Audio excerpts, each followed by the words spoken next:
প্রার্থীর নাম হচ্ছে নুনু ধর। বললাম নুনু ধর নির্বাচনে দাঁড়াইছে পত্রিকায় হেডলাইন নুনু খারাইছে।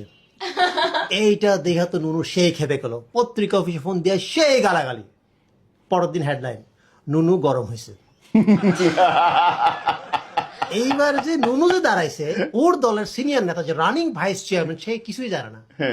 সাংবাদিকরা তার কাছে জিজ্ঞেস করার জন্য, তো বলছে নুনু আবার কবে খারালো, আমি তো টেরই পাইলাম না। একই এলাকায় একই পদে একই দলের একজন মহিলা ভাইস চেয়ারম্যান দাঁড়াইছে, এর আবার নুনুরে দেখতেই পারে না। মহিলারা বিক্ষোভ মিছিল আই সেই করে মহিলারা আবার সাংবাদিকদের কাছে ওর বিরুদ্ধে অনেক কথা বলছে। পরের দিন হেডলাইন মহিলাদের সন্তুষ্ট করতে পারেনি নুনু। সাংবাদিক থেকে সাবধান। এইটা দেখে তো মহিলা কাছে খেপা খেপা। সাংবাদিকদের দেখেন এটা কি করলেন, দলের মধ্যে গ্রুপিং লাগাই দিলেন, তার সাথে তো আমার ব্যক্তিগত কোনো রেশারেশি নাই। না, হেডলাইন চেঞ্জ করেন। কি পরের দিন হেডলাইন নুনু তো সন্তুষ্ট মহিলা, মহিলা চেয়ারম্যান প্রার্থী নুনু তো সন্তুষ্ট। এখন দেখা গেছে কি এটা লিয়ে আরেক গ্যাঞ্জাম লেগে গেছে। দেখা গেছে দুজনের মধ্যে গ্রুপিং চলতেছে, দলের থেকে একটা বড় নেতাকে পাঠানো হয়েছে এই ঝামেলা মিটমাট করার জন্য।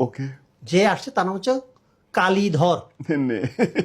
কালীধর আবার নুনুরে দেখতেই পারে না, কারণ কালীধর একটা ফেসবুক পোস্টে নুনু কমেন্ট করছিল এত শুকনা পাশা লইয়া হাগেন কেমনে।